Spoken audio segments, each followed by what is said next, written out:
Estamos de volta com o CJC+, para todo o Brasil. E a gente vai continuar aqui um bate-papo do bloco anterior. Estamos falando sobre um problema que talvez você tenha ou conheça alguém que está passando por isso, que é aquele zumbido no ouvido. Será que até que ponto esse zumbido ele pode ser normal? Qual a intensidade? Em que momento você deve procurar um profissional para ver esse caso? E para nos ajudar, a gente está recebendo aqui uma convidada que está tirando todas as nossas dúvidas. A gente está recebendo a Ludmila Silva Mello, ela que é fonoaudióloga do Centro de Pesquisa e Diagnóstico do Zumbido e está tirando aqui todas as nossas dúvidas. E nesse bloco nós vamos ter mais uma convidada, né, Carla?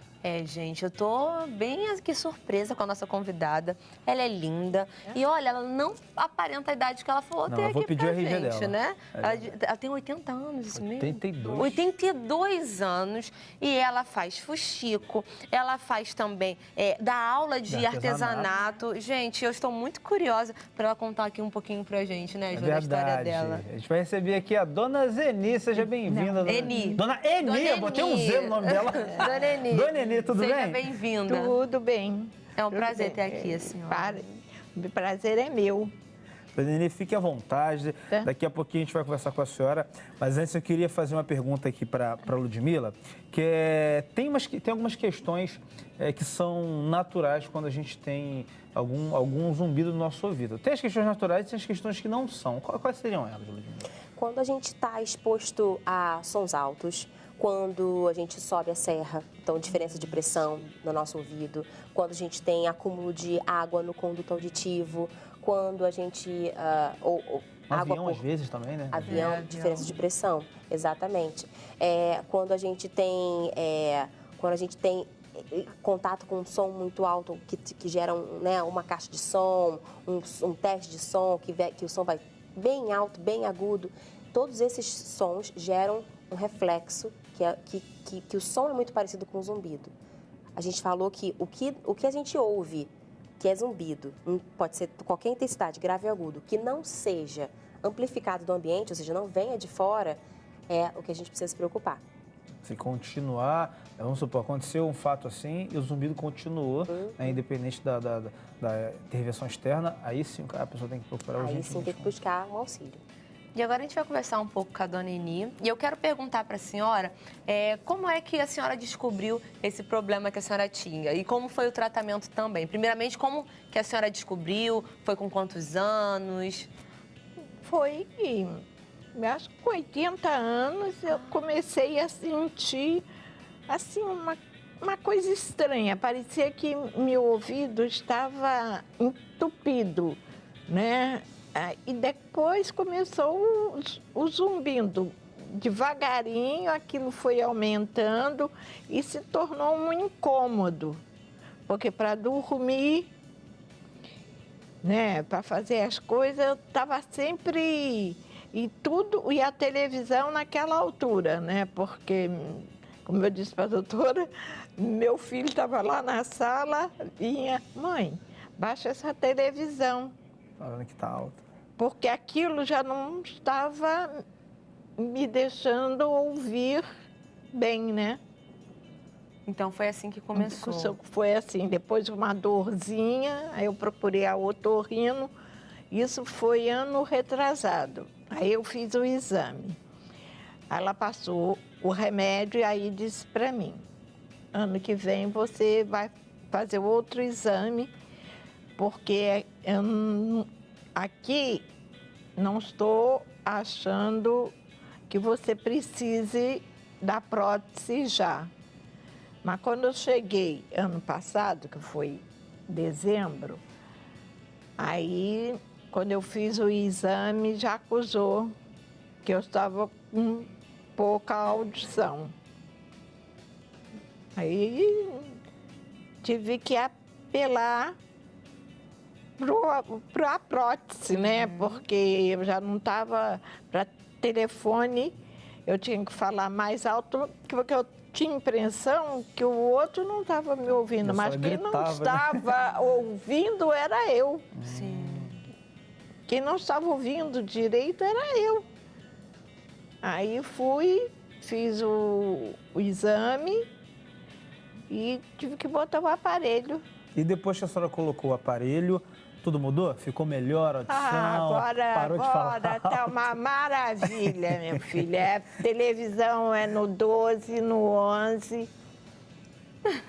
Houve até segredo, né? É? Até segredo.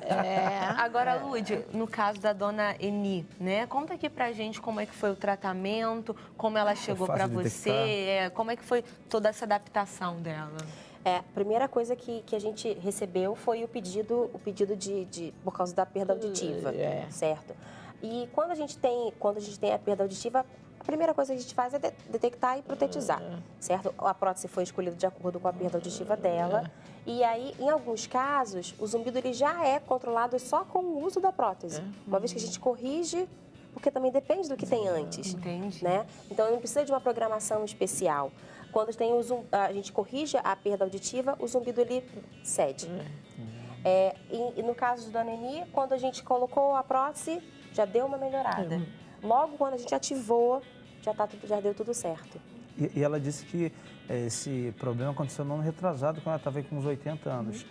Nessa idade, seria uma idade que é normal acontecer esse tipo de perda auditiva? É uma idade relativamente normal? Quando a gente fala... normalmente, o envelhecer traz certas coisas, né? Envelhecimento de fibras, envelhecimento de neurônios, envelhecimento de tudo. A perda auditiva, ela vem para todo mundo. Mas só que existem alguns casos que a perda auditiva, ela vem com muita intensidade, uma perda muito drástica. A gente perde a nossa habilidade auditiva ao longo dos anos de vida. Agora, quando a gente tem uma perda auditiva muito drástica, aí não é natural do envelhecimento, né? Aí realmente é uma questão que tem que ser investigada e também solucionada com soluções auditivas. E essa prótese que a dona Eni, ela utiliza, ela vai usar, né, pro resto da vida dela. Mas ela tem que ficar adaptando de ano em ano, ela tem que se ajustando, ou como é que funciona? Muito boa pergunta. Na verdade, a prótese, ela está ajustada de acordo com a realidade auditiva do paciente. Então, no caso da dona Eni, a gente tem a prótese dando o ganho auditivo, que soluciona a questão da surdez, da perda auditiva. E aí, a prótese também pode ser ajustada, configurada para trabalhar o zumbido. Uma vez que o zumbido, ele cede, ele não precisa da mesma configuração. Por isso que o acompanhamento programático, ele precisa ser feito. Porque quando a gente atinge um estado que a gente não precisa daquele som, a gente começa a fazer o desmame, diminui a intensidade daquela programação, até que ela não seja mais necessária. No caso da dona Eni, a gente tem que também acompanhar o evoluir da questão auditiva. Então, uma vez também que a perda progrida, a gente também tem que acompanhar a programação da perda. São dois trabalhos simultâneos. E, dona Eni, o que mudou mais na vida da senhora depois que colocou a prótese? É na hora de dormir que melhorou mais? No seu dia a dia? Ficou mais independente? O que mudou realmente na sua vida? Eu estou mais independente. Muito mais, porque agora eu ouço bem a pessoa que está falando no telefone, não preciso estar gritando, porque meu filho começava a reclamar, mãe, fala mais baixo. Mas é porque a minha impressão é que que eu não estava escutando, mas a minha impressão era que era a pessoa que eu estava falando que não estava me escutando. A televisão está na altura que estava. Entendi. E agora não. Ouço muito bem e não tem mais zumbido, o zumbido sumiu. Vou procurar outro canto. Foi pro Beleléu. Agora a gente tem aqui um vídeo que eu acho muito interessante a gente passar, porque hoje em dia os jovens, principalmente os jovens, eles usam fone de ouvido. Gente, tem jovem que está do meu lado, eu estou escutando. Tem jovem que está do meu lado, como se eu fosse, né? Tem uma pessoa que está do meu lado, está escutando a música tão alto que eu falo, meu Deus do céu, ela está de fone realmente ou é o celular dela que está ligado no Viva Voz? Mas não, é porque ela vai naquele mundinho dela ali e acha que não vai ter problema nenhum. Então, a gente tem um vídeo aqui falando justamente isso, do problema que os fones de ouvidos podem causar para a audição. Então, solta aí, produção.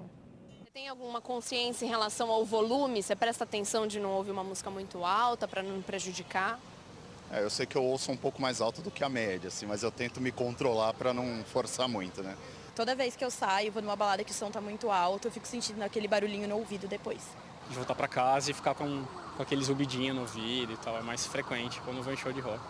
O tal do zumbido no ouvido atormenta cerca de 17% da população, segundo a Organização Mundial de Saúde.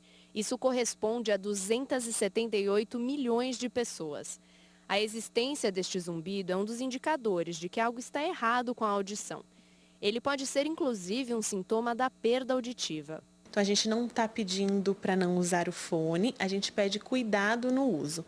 Volume excessivo e muitas horas no dia prejudicam a audição e causam zumbido, irritabilidade, estresse. Entre os jovens, a situação está ainda mais grave. A OMS prevê que 1 bilhão e 100 milhões de pessoas entre 12 e 35 anos correm o risco de sofrer perda auditiva daqui a alguns anos. Muitos têm o hábito de se distrair ouvindo músicas no fone de ouvido e não se preocupam em manter o volume baixo. Até porque a vida nas grandes metrópoles, por exemplo, já é muito barulhenta. Existem 2 tipos de fones de ouvido que são mais utilizados pelos jovens. O primeiro é este pequeno, também chamado de intra-auricular. E o outro é este modelo concha, que normalmente é mais indicado pelos fonoaudiólogos por ficar na parte externa do ouvido e causar menos danos ao órgão auditivo. O fone de ouvido já está integrado à rotina de muita gente. A dica não é parar de utilizá-lo, mas adaptar o uso pensando na saúde futura. E caso sinta algum incômodo no ouvido, o indicado é sempre buscar um médico especializado ou um fonoaudiólogo. Uma vez que as células do ouvido se danificam, não tem como se regenerar sozinha. Então, a perda auditiva é irreparável, a não ser com uso de prótese ou até mesmo cirurgicamente, né? Por isso que é importante, o melhor é conservar, é prevenir. Tá aí, ó, muitas pessoas têm cometido esse erro. E, doutora Ludmila, as pessoas elas não sabem usar o fone, não sabem ouvir música no fone? É engraçado porque quando você usa o fone, principalmente o fone intra-auricular, aquele que é pequenininho, coloca dentro do ouvido. Quase lá no tímpano. Exatamente. A gente percebe que o nosso sistema auditivo parece que ele faz uma adaptação, uma acomodação. Então, o som não parece tão alto. Por isso que a gente fica instintivamente aumentando o som daquela música, daquele vídeo, do que for.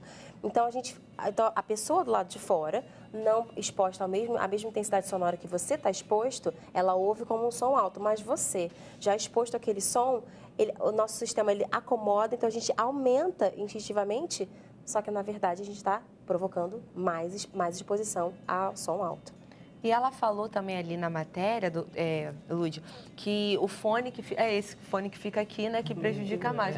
Então, seria mais adequado aquele fone que externo, né? Na verdade, o fone de concha, o externo, ele faz o som viajar por mais tempo pelo conduto, então a energia ela é perdida no trajeto, então ele não agride tanto a membrana timpânica. É só isso. Então, assim, não é a questão do fone. O melhor do mundo seria usar alto-falante, mas como ninguém precisa ser exposto ao que você, né, ao seu gosto musical. Mas tem gente que faz isso, né? Tem gente que talvez se conscientizou na questão do fone e fica lá no ônibus ouvindo a música alta demais e atrapalhando todo mundo. Bom, a gente quer agradecer muito a vocês. Obrigado, doutora, por esclarecer aqui esses assuntos aqui pra gente. Eu vou pedir pra você deixar seus contatos, rede social, como é que as pessoas fazem pra entrar em contato com você, tá bom? Só olha pra aquela câmera e fica à vontade. Tá certo. Pra entrar em contato com a gente é só acessar o nosso site www.cpdz.com.br ou ligar para o nosso telefone, que vai aparecer aqui embaixo. Agora. 3879-5560. Obrigada. Obrigado você, Lud. Obrigado, Dona Eni. Foi um prazer recebê-la. Igualmente. Agora, se vocês... Tá filmando? Pode falar. Obrigada. Querendo visitar lá a turminha do artesanato, é lá no Gol de Placa, na Praça Seca. Gol de placa na Praça Seca. É às segundas e quarta. Então, é de 9 às 11. Tem várias professoras, mas a chiqueira sou eu. Ai, gente! Tá, vá lá conhecer a Daiane, ver lá o trabalho dela, vai ser um prazer lá. Ah, mas vocês vão ficar impressionados. Que Perfeito. fofo. Obrigado, gente. Foi um prazer, tá? Nada. Até as próximas. E agora vamos para o intervalo, que no Vamos. próximo bloco é para você, estudante. Então fique verdade. atento aí, que daqui a pouquinho a gente está de volta. Tá, dedão.